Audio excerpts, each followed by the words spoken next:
I read a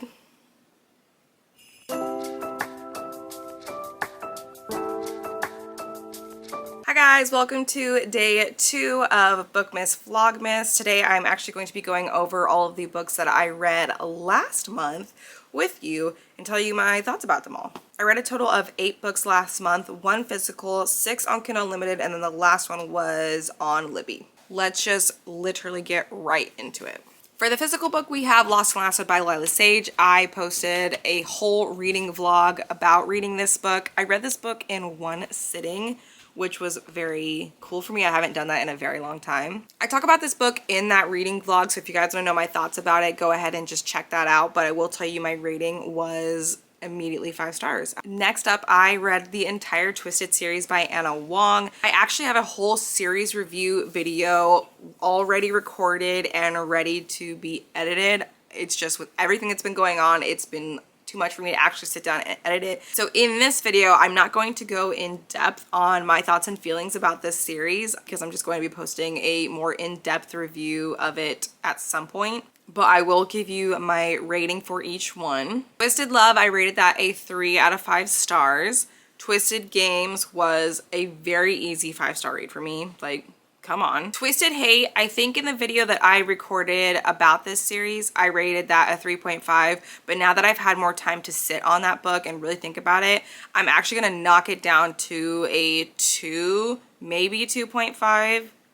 Probably 2. I absolutely freaking hated that book. And Last Twisted Lies, very, very easy 5-star. Honestly, would probably be 6 stars if I gave 6 stars to books, but I don't.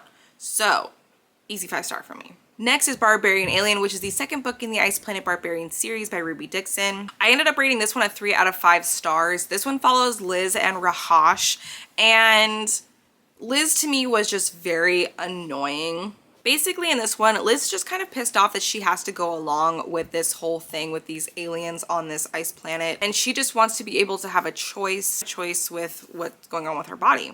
Which I completely understand. Yes, girl, preach. But it's just the way she went about it was just really annoying. And she was so mean to Rahash, which is her alien mate. She was so mean to him, like, pretty much the whole book up until maybe like the last chapter and a half. She was just really annoying and really mean to him. She does redeem herself though, which is nice, but the fact that we spent like 75 to 80% of the book with her just being really annoying and mean just kind of made me not like her. So that's why I rated this one a 3 out of 5 stars. But other than that, I am actually really enjoying this series. I am kind of hoping to like read 1 book a month just to kind of like keep myself engaged with this series, because I feel like if I try to binge it, I'm just going to get into a slump with the series on a whole, and I don't want that to happen. So I'm hoping to just read 1 book a month. There are like 30 plus books because it's like one series and then there's another like spin-off series and then another spin-off series or something like that. I don't really know. I saw a bunch of TikToks about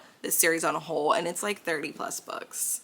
So yeah. Next is The Great Vampiric Deception by Jolene Getler. This was recommended to me by my friend Parkie, and I absolutely love this book. I rated it 4.5 out of 5 stars. So it's basically about a girl who runs a support group for people who have been in relationships with vampires. And one day a vampire joins the support group, and his reasoning for doing so is because he was originally in a relationship with a vampire and that vampire turned him into a vampire, and so he's kind of has some like PTSD from it all and is wanting to live as much of a normal life as he possibly can, although he's a vampire. Oh my gosh, the deception part of this, because it's literally in the title, I did not think that was gonna happen. Like, my mind did not go there. I was thinking that something more predictable would have happened, but it didn't, and it truly shocked me, and I ate it up. I loved it a lot. Thank you so much, Parkie, for this recommendation. I'm actually going to link all of her stuff down below for you guys to check her out.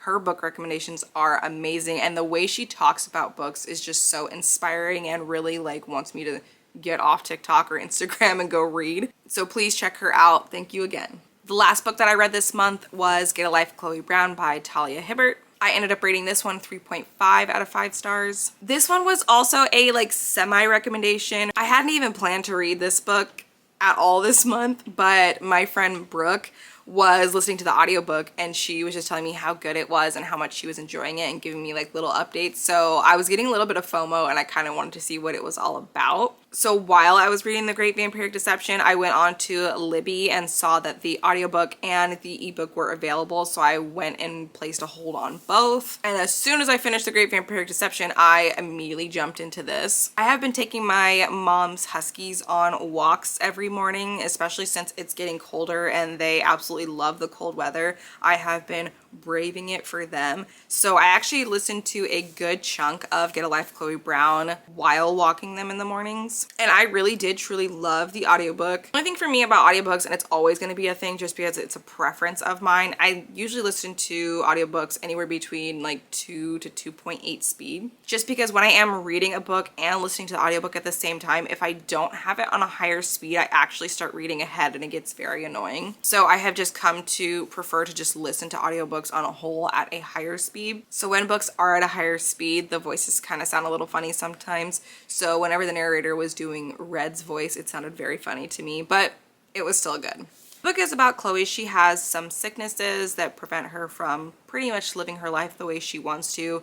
She realizes one day that she's just kind of fed up with doing that, so she creates a list of things that she is wanting to do, and her superintendent, which is Red, ends up helping her with a lot of the stuff on her list, and during that whole time they fall in love. I thoroughly enjoyed this book, and I really did love Chloe and Red. It was a very cute read, so thank you, Brooke, for messaging me about this book and getting me to read it. Those are all the books that I read in November. If you have read any of these, let me know your thoughts. Like I said, I will be posting my in-depth review for the Twisted series by Anna Wong, so please keep an eye out for that. Thank you guys so much for watching, and I will see you in the next one. Bye.